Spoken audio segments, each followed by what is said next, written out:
миымыз күшті болу үшін ол әрқашан жұмыс істеп тұруы керек. Біз сіздерге миды жаттықтыруға арналған сұрақтар жасырамыз. Ал онда кеттік. Ал енді бірінші сұрақ. Бұл суретте бір қателік бар. Сіздің бар жоғы 10 секунд уақытыңыз бар.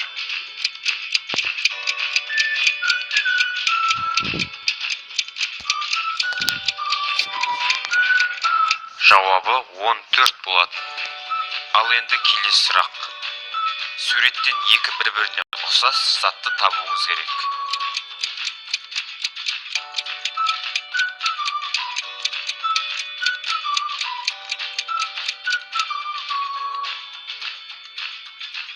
Енді логикалық сұрақ. Бір адам жаңбырдың астында қалып қойды. Оның басына киетін ешқандай заты болмады.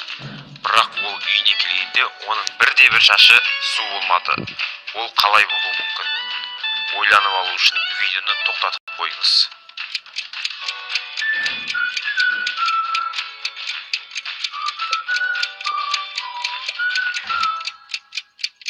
Әрине ол адамның шашы су болмайды, өйткені ол адам тақырбас.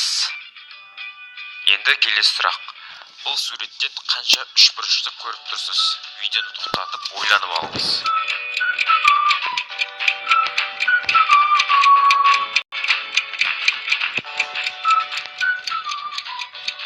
Жауабы 7 үшбұрыш болады. Мінекей.